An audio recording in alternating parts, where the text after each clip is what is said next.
제가 기도원에 이제 월요일부터 목요일까지 있는 중에 여러분 아시는 것처럼 이제 포항 지역에 지진이 났고 또 기도원에 사이렌이 울렸어요. 처음에 이제 사이렌이 무슨 소린가 몰라서 같이 이제 공부를 하고 기도를 하던 목사님들 의아했는데 나중에 보니 이제 큰 지진이 났더라고요. 안전지대가 없다. 우리의 삶에는 어디에도 안전지대가 없다. 우리의 안전은 그리스도 예수밖에 없다. 그런 이제 생각을 했습니다. 날씨도 또 많이 쌀쌀해졌어요. 몸이 이제 움츠러들기 쉬운 계절인데 몸은 움츠러들더라도 우리의 믿음은 더욱더 좀 단단해졌으면 좋겠습니다. 겨울이 사실 이제 좀 깊어가면 좀 우리 편에서는 불편합니다. 그렇지 않겠습니까? 그렇죠? 그럼에도 불구하고 겨울은 꼭 필요합니다. 겨울이 그냥 쉽게 지나가면 후년에는 내년에는 분명히 농작물을 이제 그렇게 농사 짓는 분들이 어려움이 온다고 얘기를 해요. 온갖 병해충도 생기고 뭐 사람들에게도 여러 가지 질병이 올 수 있는 가능성이 있다는 겁니다. 그래서 우리에게 때로는 불편한 것들이 우리의 삶에 중요한 것들을 만들어냅니다. 그 당시에는 좀 불편하고 힘들어도 삶의 고갱이를 만들어내고요. 더 단단해지도록 만드는 것이 인생의 겨울과 같은 것일 수가 있습니다. 그래서 믿음으로 잘 우리가 또 견디고 인내하고 믿음을 만들어가는 그런 삶이 되었으면 좋겠습니다. 자, 지난주 이어서 이제 본문 말씀을 다시 묵상합니다만 내용은 이제 우리가 지난주에 살펴봤습니다. 소상하게 보진 않겠습니다. 자, 그러나 중요한 것은 이미 받은 응답이 있다고 얘기했습니다. 그러니까 기도함으로 응답 받기 위해서 몸부림친 게 아니라는 거예요. 자, 41절 다시 한번 보십시오. 엘리야가 아합에게 이르되 올라가서 먹고 마시소서. 큰 비소리가 있나이다. 큰 비소리가 있나이다. 그죠? 그렇게 얘기를 하고 있습니다. 그리고 1절에도 이미 많은 날이 지나고 제3년에 여호와의 말씀이 엘리야에게 임하여 이르시되 너는 가서 아합에게 보이라. 내가 비를 지면에 내리라. 그렇게 얘기했습니다. 자, 그렇다면 이렇게 간절하게 엘리야가 기도한 것은 지성이면 감칠이라는 어떤 종교 심성을 따라서 기도한 게 아니라고 얘기를 했어요. 이미 응답받은 것, 이미 확인받은 것을 가지고 기도하고 있다는 것입니다. 자, 그러면 좀 수월하게 기도해도 되겠는데 우리가 보니 아니 왜 이렇게 엘리야는 정말 인생의 그 끝자락에 서 있는 것처럼 몸부림을 치며 그렇게 간절하게 기도하고 있는가? 지난주에 목적이 있다고 얘기를 했어요. 그 목적은 바로 엘리야는 자신을 통해서 하나님의 하나님 되심을 나타내고자 하는 목적이 있다고 얘기했습니다. 이건 아시다시피 엘리야가 활동하던 그 시대는 아방의 시대인데 신앙이 너무너무 희미해졌어요. 모든 사람들이 말하는 것이 전부 일리는 있으나 진리는 사라져버린 시대입니다. 일리는 있으나 진리가 다 사라져버렸어요. 그래서 왕으로부터 시작해서 백성들의 지도자, 백성들까지도 분명하고 확고한 믿음을 다 버려버리고 자기들의 행복과 자기들의 성공과 자기들의 안정은 하나님 없이도 얼마든지 가능하다고 생각했던, 좀 세상 말로 말씀드리면 물에 술 탄 듯 술에 물 탄 듯 그렇게 신앙이 변질돼 버린 그런 시대라는 것입니다. 자, 그러니 선지자가 뭘 하는 겁니까? 하나님의 뜻을 나타내잖아요. 근데 하나님의 뜻을 나타내는데 말로만 안 될 것 같아요. 말로만 안 될 것 같아요. 그래서 중심의 진실을 가지고 거기가 온 몸을 가지고 전 존재를 가지고 몸부림치면서 이렇게 바로 하나님의 얼굴을 구하며 이렇게 기도하는 것이 바로 하나님이 우리에게 원하시는 신앙입니다 하는 것들을 보여주고 있는 것이 바로 이 사건이라는 것입니다. 그래서 우리가 이 사건을 볼 때에 궁극적으로 비가 내렸다는 게 중요한 게 아닙니다. 이 사건을 통해서 하나님의 하나님 되심을 나타낸 것이 중요한 것이다. 3년 6개월 동안 내리지 않던 비가 내린 것이 중요한 것이 아니라 백성들의 삶 가운데 하나님 이외에 다른 것들을 섬기던 전부 우상 노릇을 하던 그 우상들로부터 벗어나도록 한 것이 소중한 것이다. 그게 중요하다는 것입니다. 자, 그렇다면 이제 우리가 좀 하나 생각해야 되는 것 중에 하나는 이 엘리야의 모습이 과연 엘리야의 모습으로만 끝나야 되겠는가? 7번까지라도 사안을 보내가지고 하나님의 증거를 구하면서 그 얼굴이 무릎 사이로 들어갈 정도로 간절하게 기도한 것은 우리가 이미 살펴본 것처럼 36절과 37절에 하나님의 하나님 되심을 알게 달라고 기도하고 백성들의 마음을 돌이키게 해달라는 그 목적으로 기도를 하는데, 이건 그야말로 하나님의 뜻이 하늘에서 이루어진 것처럼 이 땅에 있는 우리 가운데도 이루어지게 해달라는 것 아닙니까? 그렇다면 이 엘리야의 이 신앙의 모습, 기도의 모습은 엘리야로 끝나면 안 된다는 거예요. 나와 상관없는 사건이 아니라는 것입니다. 왜 그런가? 제가 말씀드리지 않아도 오늘 이 시대 이미 말씀드렸잖아요. 영적 기상도가 어떻습니까? 정말 아합 왕의 시대와 같은 시대가 바로 오늘 이 시대입니다. 무엇이 바른 것인지 그런 것인지 분별력이 없어져 버렸어요. 분별력이 없어져 버렸어요. 모든 것들이 가치가 전도가 되다 보니 분명하고 확실한 것은 전부 다 사라져버린 그런 시대, 바로 이 시대이죠. 그렇기 때문에 저 갈멜산 꼭대기를 향해 처연하게 뚜벅뚜벅 올라가는 그 엘리야의 모습은 바로 누구의 모습이 돼야 됩니까? 바로 우리 자신의 모습이 돼야 된다는 거예요, 여러분. 엘리야만이 몸부림을 치면서 하나님의 하나님 되심을 이 백성들이 알게 해달라고, 그 백성들이 마음을 돌이켜서 하나님 앞에 돌아오게 해달라고 그렇게 몸부림치는 모습이 엘리야로만 그쳐야 되는 것이 아니고 오늘 이 시대의 신앙생활을 하고 있는 우리들의 모습이 돼야 된다고 주님은 우리에게 지금 이 순간 성령님을 통해 말씀하고 계시는 것입니다. 그럴 때 어떤 일이 있을까요? 닫힌 하늘의 문이 열리고 은혜의 단비가 내릴 것입니다. 그 은혜의 단비로 말미암아 오늘 여기에 말씀을 보시면 이 엘리야가 비를 흠뻑 맞으면서 불신하고 있는 아합 왕의 수레를 앞서 달려가고 있잖아요.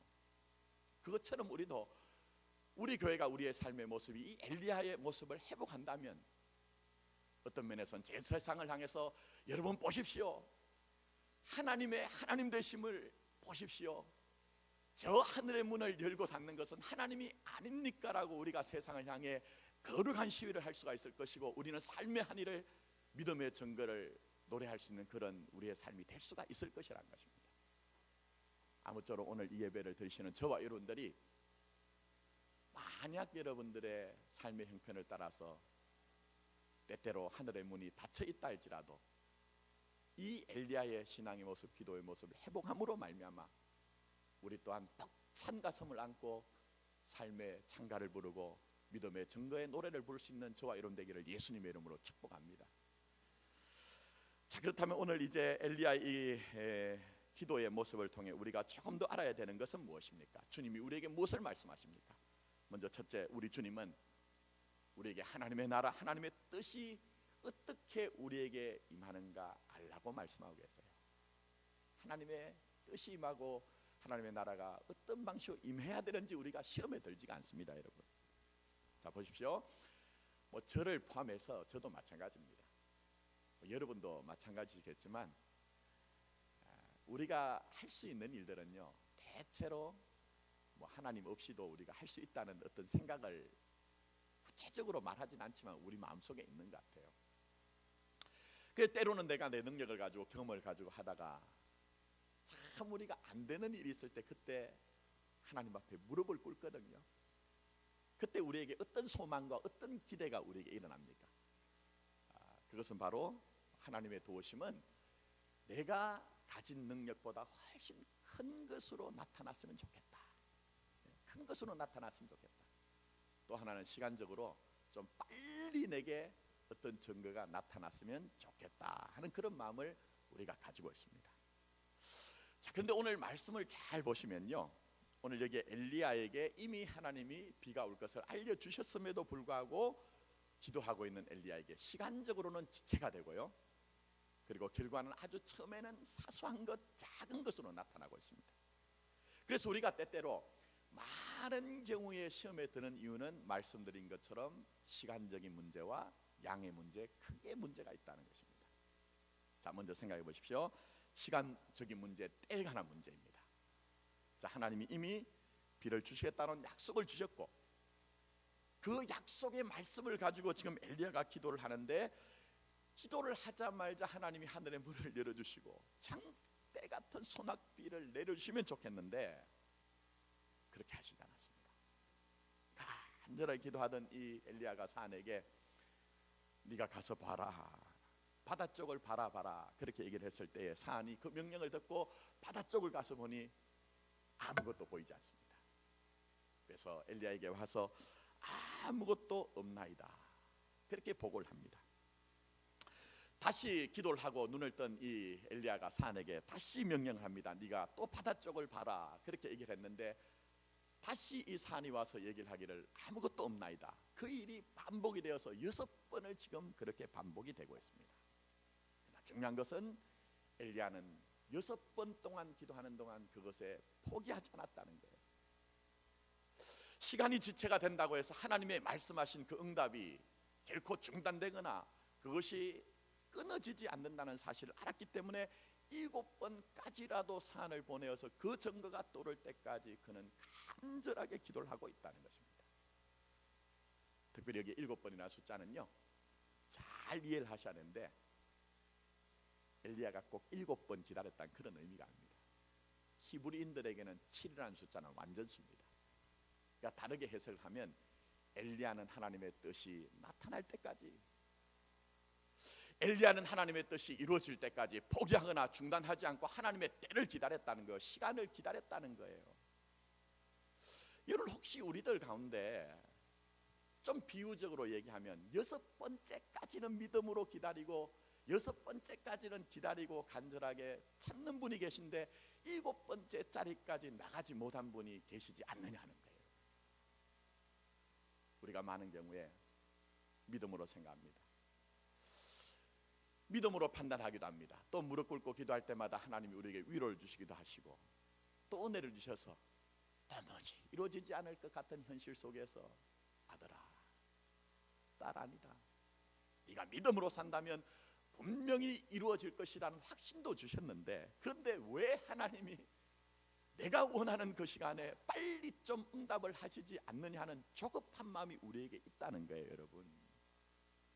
그러나 오늘 엘리야가 7번째까지 기도하는 모습을 통해 하나님이 우리에게 말씀하시는 것은 하나님의 때와 시간을 기다릴 수 있는 믿음이 있어야 된다는 겁니다. 그리고 더 나아가서 이 엘리야가 7번까지라도 기다리는 모습을 통해서 하나님 우리에게 원하시는 것은 응답이 중요한 게 아니고요, 궁극적으로 응답이 중요한 것이 아니고 사실은 하나님이 이 기다림 속에서 내가 기도의 사람 되는 것, 내가 하나님의 때를 기다리는 기다림의 사람이 되는 것이 훨씬 더 소중할 수 있다는 사실을 우리에게 말씀하고 계시는 것입니다. 저는 우리들 가운데 하나님의 때와 나의 시간표가 때로는 어긋나고 맞지 않기 때문에 혹시라도 실망하시는 분이 있다면 나의 시간표가 아니라 하나님의 때를 기다릴 수 있는 그런 믿음의 삶이 되기를 예수님의 이름으로 축복합니다. 또 하나는 여러분, 여기에 이제 등장하는 문제는 말씀드린 것처럼 이제 크기의 문제, 양의 문제입니다. 자, 7번째 돌아와서 이제 사안이 드디어 이제 보고를 합니다.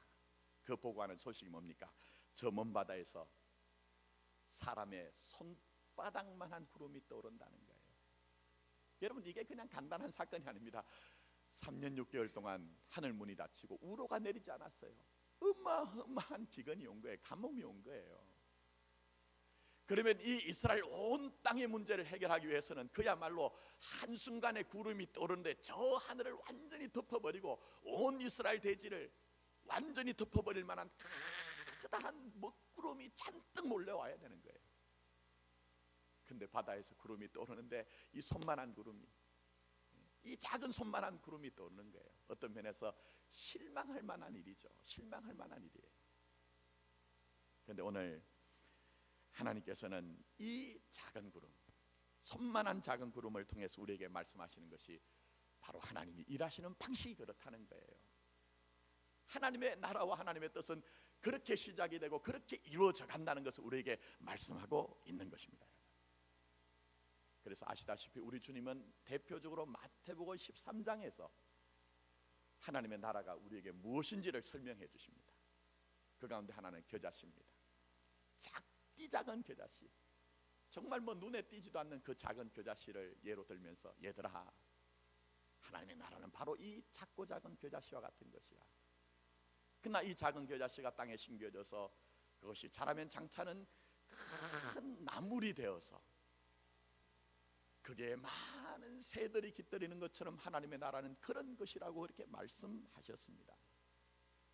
더 나아가서 주님이 말씀합니다. 하나님의 나라는 가루서말 속에 들어간 누룩과 같은 것이라고 말씀합니다. 가루서말 속에 들어간 누룩은 보이지 않습니다. 보이지 않습니다. 그러나 그 가루서말 속의 누룩은 결국은 전부 그 가루를 부풀게 하는 것처럼 바로 하나님의 나라는 그런 것이라고, 하나님의 뜻은 그런 것이라고 우리에게 말씀하고 계십니다. 사랑하는 성도 여러분, 우리가 말씀드린 것처럼 많은 시험에 드는 이유 중에 하나는 하나님의 응답이 내가 생각하는 시간과 같지 않아서, 내가 원하는 만큼이 아니기 때문에 때로는 우리가 많은 경우에 시험에 들기도 하고 낙심하기도 하고 그것 때문에 방황하기도 하는 것이 우리의 모습입니다. 그러나 분명한 것은 하나님은, 하나님의 나라와 하나님의 뜻은 어떻게 임한다고요? 마치 겨자씨처럼, 가루서말 속의 누룩처럼, 오늘 여기에 나오는 말씀처럼 손바닥만한 구름처럼 시작되지만 하나님의 뜻은 분명히 개탄코 이루어진다는 것입니다. 그래서 이러한 영적인 데에 대해서 눈이 열려지지 않으면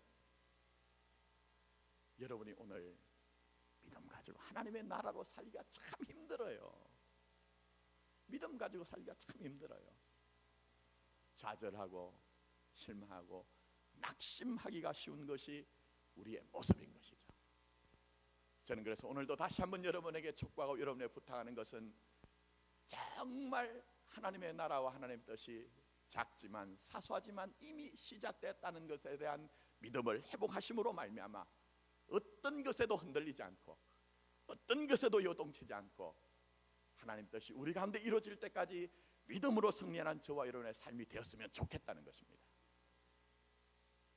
그런데 잘 보시면 우리가 이렇게 시각에 대해서 또 때에 대해서 때로는 우리가 원하는 어떤 응답에 대해서 시험에 드는 것은요, 때때로 종종 위로가 되는 것이 우리만 그런 것은 아니에요. 성경에 나오는 많은 믿음의 선진들도 우리처럼 이런 부분에 대해서 종종 시험에 드는 그런 모습을 볼 수가 있습니다. 대표적으로 여러분 아시는 모세가 그렇습니다. 하나님이 어느 날 호렙산에서 떨기나무 불꽃 가운데 그를 만나시고 내 백성 이스라엘 백성들을 저 애굽의 압제에서 착취해서 구해내라고 얘기합니다. 그런데 모세는 거기에 대해서 수긍하지 않습니다. 받아들이지 않습니다. 여러분 왜 그랬을까요? 한번 생각해 보시면 성경에는 명시적으로 표현은 되지 않았지만 제가 말씀드린 시간적인 문제가 있었던 것 같아요. 무슨 얘기입니까? 모세 편에서 내가 할만할 때, 내가 능력 있을 때 부르시지 왜 꿈도 소망도 다 잃어버리고 능력도 잃어버려서 무능한 자가 된 이때 부르시냐 하는 거예요. 이때 하필 부르시냐 하는 거예요. 시간에 문제가 있는 거예요. 그래서 절대로 내가 하지 못하겠다 하는 것이죠. 또 하나는 말씀드린 것처럼 양의 문제가 있습니다. 하나님이 가라고 하시는 저 애굽과 바로왕은 나와 비교를 하면 너무너무 거대해요. 내 인생은 너무 초라합니다. 비루합니다. 그러니 아무리 하나님이라고 해도 하나님 가시라고 하는데 그게 용기가 나질 않는 거예요. 그래서 온갖 변명을 다 그게 얘기를 하잖아요.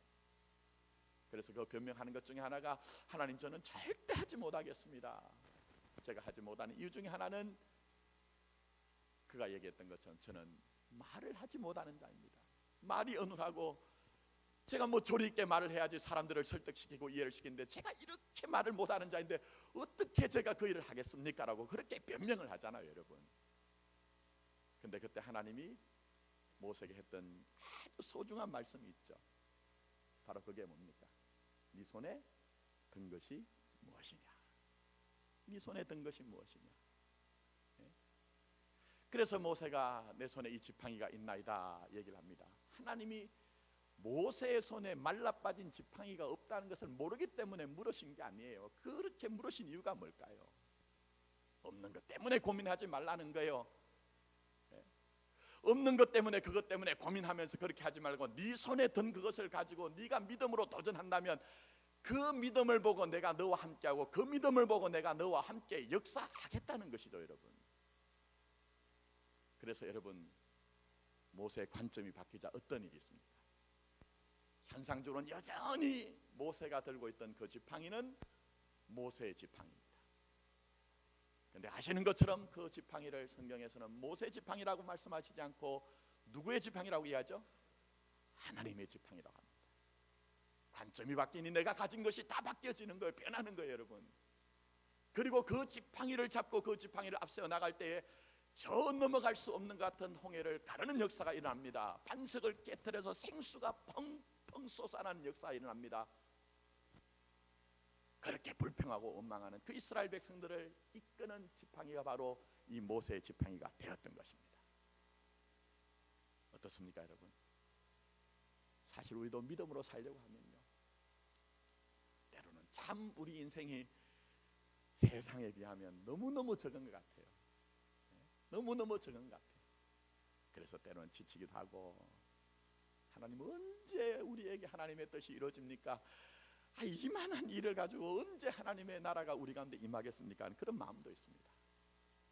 분명한 것은 손만한 구름, 그 작은 것이 하나님의 나라, 하나님의 뜻이라고 말씀하고 있습니다. 겨자씨와 가루수말 속에 들어가 있는 그 누룩이 하나님의 일하시는 방식이라고 분명히 말씀하고 있습니다. 사랑하는 성도 여러분, 그렇기 때문에 우리 가운데, 여러분 가정 가운데, 여러분의 자녀들 가운데, 여러분 가운데 작게나마 시작하신 하나님의 일이 있다면 그것을 인정하십시오.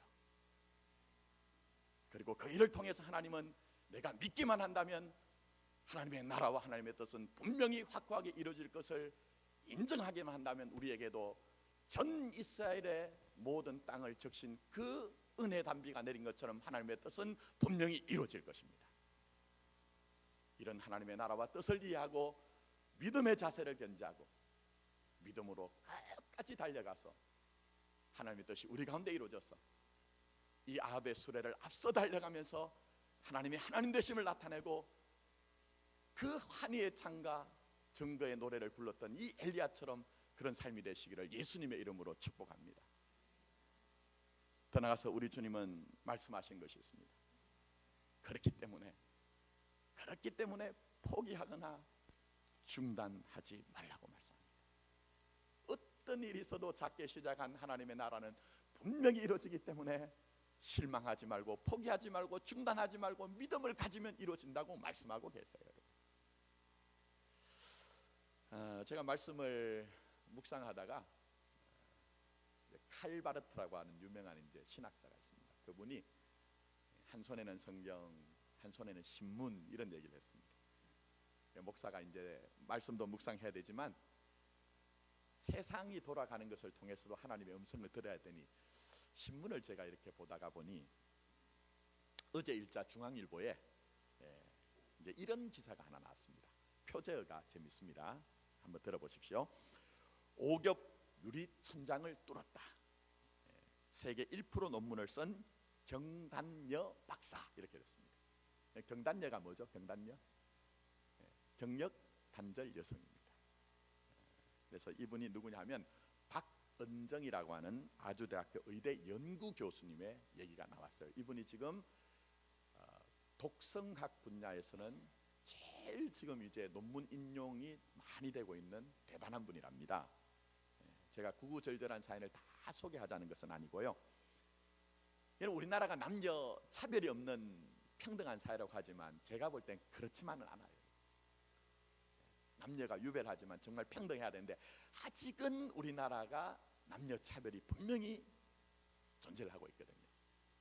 그리고 말씀드린 것처럼 이분은 경단녀입니다. 경단녀. 경력이 단절된 분이에요. 그리고 일찍 결혼을 20대에 하고 오랫동안 시어른들의 병수발을 했어요. 그리고 애들을 양육을 하고 난 이후에 늦게서야 대학원을 가서 공부를 했습니다. 그리고 40이 넘어서 요 가까운 덕성여대 자기의 모교인데요. 거기서 박사학위를 받았습니다. 근데 문제는 뭐냐 하면은 여러 가지 악조건들이 있잖아요. 뭐 이런 나이에 박사학위를 받은 것도 아니고 좀 나이가 들어서 박사학위를 받았고 명문대학교도 아니고 이러니까 어느 누구도 이분을 교수로 채용을 하지 않는 거예요. 그래서 방법이 뭐냐? 연구 교수는 그야말로 비정규직입니다. 연구를 하는데 학교에서 돈이 나와서 하는 게 아니고요. 제가 신문을 읽어보니까 자기가 자기 돈을 내가지고 사무실 한 기퉁이에서 조그맣게 해가지고 거기서 연구를 하는 게 연구 교수님이에요. 비정규직 교수님. 근데 제가 참 감동을 받은 게요. 뭐 이분이 대단한 무슨 물질을 지금 이제 가지고 있거나 명예와 건세, 제가 말씀드린 것처럼 무슨 정교수가 된 게 아니에요. 그런데도 저는 참 이분은 행복한 사람이다.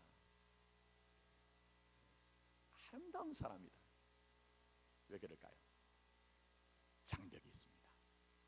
신문을 보니까 5가지 장벽, 뚫지 못할 유리 천장이라고 얘기를 하는 그 5가지 장벽인데 거기에 좌절하거나 낙심하지 않고 그거를 도전하고 그것을 뚫고 나가고 그렇게 했다는 거예요.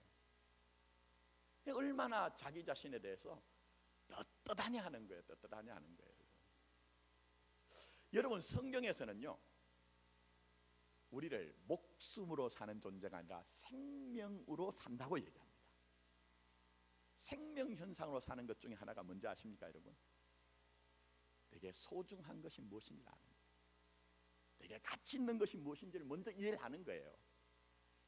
그리고 그 소중하고 가치 있는 것이 있다면 생명으로 살기 때문에 절대적으로 포기하지 않는 마음과 중단하지 않는 지속성을 가진 것이 바로 목숨으로 살지 않고 생명으로 사는 것이라는 것을 우리에게 말씀하고 있습니다.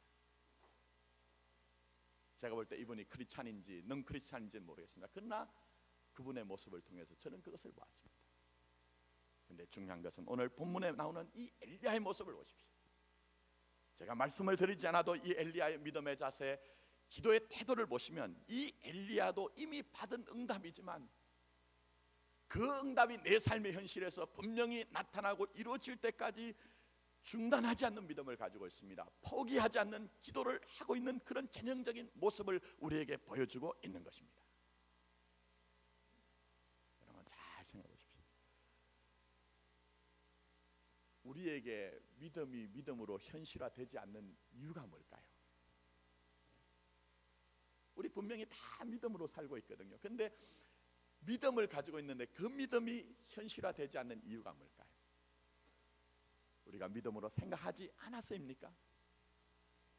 물론 믿음으로 생각하지 않고 불신으로 생각하면요, 여러분 아무리 여러분이 몸부림을 친다 할지라도 복된 삶을 살 수가 없습니다. 그래서 여러분 믿음의 생각을 하셔야 돼요. 언제까지나 불신의 생각, 엉뚱한 생각만 하시겠느냐는 거예요. 그래서 믿음의 생각을 해야 되죠. 또 더 나아가서 믿음의 생각만 하는 것이 아니라 믿음의 생각을 했으면 행동이 있어야 됩니다. 우리가 그야말로 실천을 해야 되죠. 근데 여기에 문제가 있습니다. 실천을 하되 일회성으로, 단회성으로 지속적으로 하지 못하고 일정 부분에서만 우리가 한다고 해서 우리가 믿음으로 생각하고 믿음으로 행하는 것이 이루어지지를 않는다는 거예요, 여러분.